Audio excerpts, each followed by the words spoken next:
A continuación, daremos paso a la presentación Intervención Dialogue Plus en el contexto del Proyecto Globe. Presenta el Dr. François van Logerenberg. El Dr. François es investigador de la Universidad de Psiquiatría Social y Comunitaria y de la Universidad de Resiliencia de la Universidad Queen Mary de Londres. Welcome, Dr. François.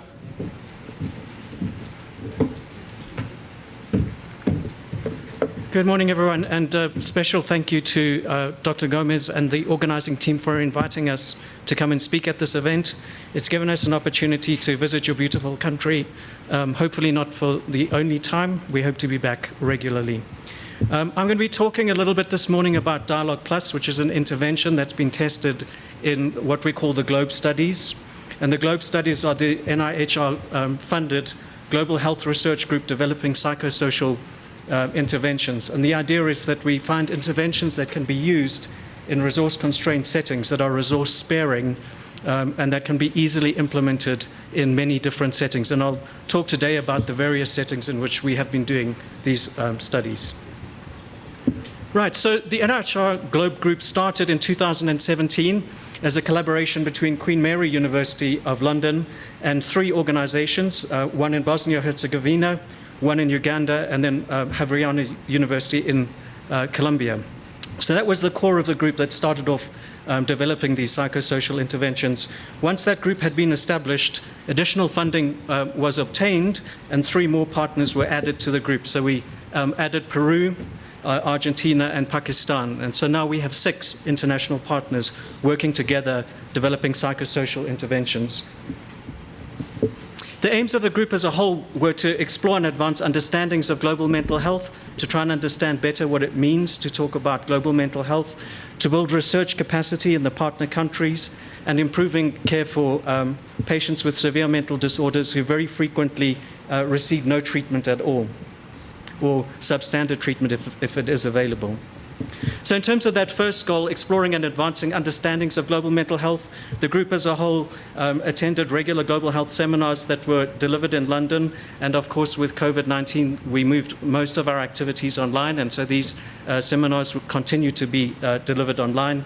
And there was also a future scenarios project for global mental health to try and understand what global mental health would look like in 30 years' time. We also have a PhD student based in London with us, specifically exploring the process of conducting global mental health studies. And it's quite a unique study in that she was able to interview investigators, researchers from the various partner countries at the start of the project to understand what the expectations of those people would be. And then again, following up at the end of the activities to see if the experience had been what participants had anticipated. So quite a unique project which is now being published. In terms of building research capacity, obviously the first way in which this was done is to ensure that we recruited and employed researchers in the partner countries themselves. We had seminars and training activities that were conducted in partner countries, and also initially had teaching and kind of meeting weeks and training weeks in London, and later we had to move those online, obviously, when travel became impossible. But these were the core activities that we hoped would help develop and build research capacity in the partner countries. In terms of improving care for patients with severe mental disorders, we tested 3 different resource-oriented approaches, and so these are resource-sparing interventions. The first of which is called volunteer support, where volunteers befriended patients and engaged in everyday supportive activities with those patients in the hope that that would increase their social integration and sort of help develop social networks that patients might not otherwise have. We also had a family involvement intervention, and very briefly, that's where patients, their families, and doctors met together to discuss topics that the patients themselves or the patients and the families agreed would be the topics for discussion. And this was just to open up communication between patients and families to get a better shared understanding of the experience of mental illness in patients. However, what I'm going to talk about today is the Dialogue Plus intervention, which Dr. Gomez has introduced. And this is an intervention that was developed at Queen Mary University of London and has been tested in many different settings. These 3 interventions were all tested in a range of randomized controlled trials and also proof of concept non-randomized studies. I think what's important to note initially is the plan was to do 9 non-randomized proof of concept studies, but the partners themselves, when we initially met to discuss the research studies, wanted to do more rigorous designs, and so randomized controlled trials were added through consultation with the partners. And so I think the GLOBE group has delivered far above expectations in terms of what was initially funded. So it's been a very successful collaboration. So very briefly, the Dialogue intervention is a patient-centered intervention based on solution-focused therapy. So instead of asking what it is that patients lack or what their deficits are in terms of behavior, it tries to identify personal and social resources that patients have that they can mobilize in order to address the problems that they are experiencing. And it's delivered in conjunction with a mobile or progressive web application. And so it's an application that you can have on a mobile phone or on a tablet that you pass between the patient and the clinician who is conducting the meeting.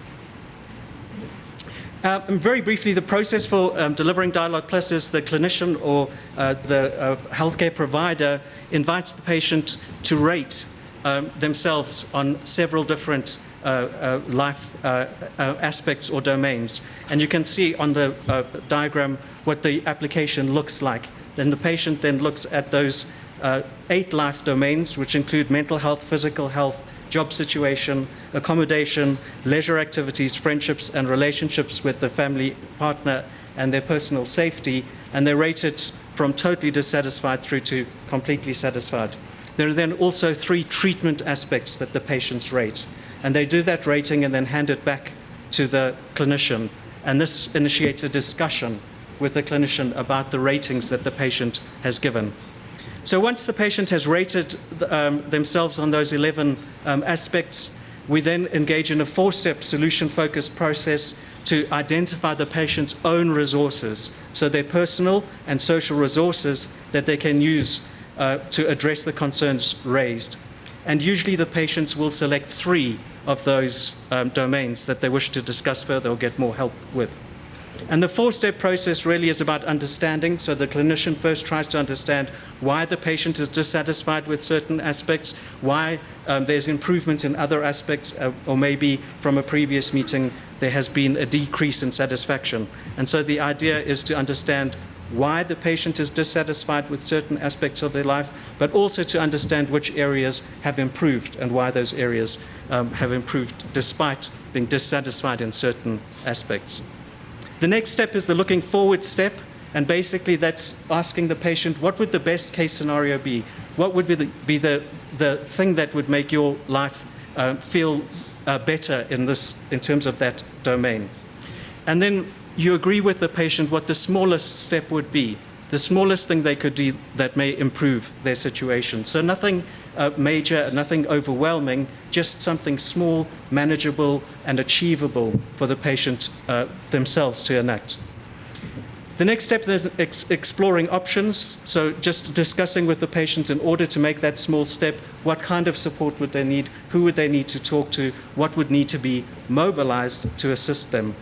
And the final of the 4 steps is just agreeing actions. So agreeing with the patient what can be done before the next meeting in order to bring about this improvement. And those actions are then recorded, and at each subsequent meeting you review the actions from the previous meeting to see how they have worked or not worked to agree different actions. So these actions then are the basis for the discussion at the next session. In terms of how we address this within the GLOBE studies, the original partners, as I said, the original plan was to do just non-randomized studies, proof of concept studies in all of these interventions. But as you can see, in many of the cases, randomized controlled trials actually were agreed. So that was a big step up from how it was initially conceived. In terms of of the family involvement study, there was a randomized control study done in Bosnia, and then open non-controlled or an open control trial in Colombia and Uganda. In the volunteer support, a randomized control trial again was done in Bosnia, with the non-controlled and controlled trials in Colombia and Uganda. But for Dialogue Plus, as you can see across all 3 countries, cluster randomized control trials were actually conducted to test the Dialogue Plus intervention, and that was a big improvement and enhancement on the original plans. In terms of the new partners, all 3 were doing trials in Dialogue Plus. They were all 3 going to do open non-controlled trials of around 40 patients, so slightly smaller in ambition, but helping us see whether Dialogue Plus would work in several other settings. In Pakistan, they were able to complete this trial in Dialogue Plus before COVID-19, and so that trial completed properly. In Peru, unfortunately, the trial had to be discontinued due to COVID, but there had already been quite a lot of commitment in terms of resources to the trial, and so they were unable to restart the trial when COVID ended. In Argentina, they had sufficient resources to restart, and they actually were delivering Dialogue Plus remotely, which is a new way of doing Dialogue Plus, so not face-to-face, but using web calls and screen sharing to have that discussion with patients. And then Pakistan also completed a trial in the family involvement study. In terms of the key findings, so this is a very large table. What I think I'll do is just look at the results that we had in Colombia for the family involvement study. There was a trend, although it wasn't statistically significant, to an improvement in quality of life at both 6 and 12 months in the family involvement trial. In terms of the volunteer support trial, there was an improvement in the objective social situation at 6 months. But looking at Dialogue Plus specifically across the countries, in Bosnia there was an improvement in quality of life at 12 months, as well as an improvement in psychiatric symptoms and symptoms of anxiety and depression at both 6 and 12 months. In Colombia, again, there was a not significant but trend towards improvement in the intervention group in quality of life at 6 and 12 months, and a not significant, again, but trend towards improvement in social situation and psychiatric symptoms at 6 months. In Uganda, there was an improvement in quality of life at 6 months, and in Pakistan, there was an improvement in quality of life and social situation, as well as anxiety and depression at 6 months.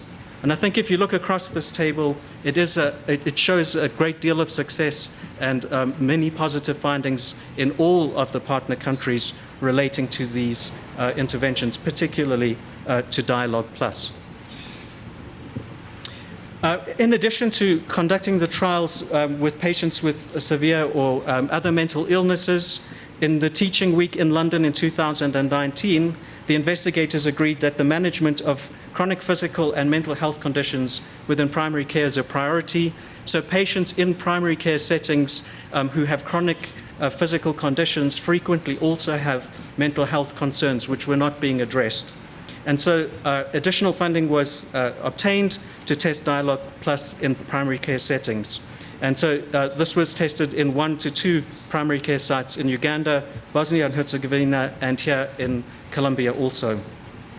And the aims of this study would be to test the feasibility and acceptability of Dialogue Plus for patients with comorbid physical and mental health conditions in the primary care setting, and to adapt the intervention through a process of stakeholder consultation, as well as refine the training materials to promote wider implementation and upscale.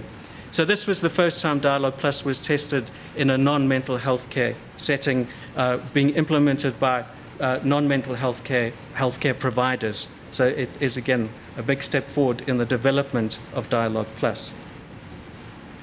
So then, just in summary, in terms of how Dialogue Plus has been rolled out within Globe, it was initially extensively tested in Europe in adults with severe mental illness. Globe added to this testing Dialogue Plus in adults with mental health conditions, but also in adults in primary care settings. The results from Globe have been very positive, and we now need to work really hard to think about how we implement and disseminate these results and the new opportunities that these positive findings and successes have created. There has already been some work done here in Colombia to adapt Dialogue Plus for use in adolescents, and you'll hear some about that today. And we're also exploring using Dialogue Plus in the school setting within the SMART study. Again, these are innovative and new and important ways of using Dialogue Plus. And we look forward to ongoing collaboration in the development of interventions in these new and exciting opportunities that the research has uncovered. Many thanks for your attention. Thank you.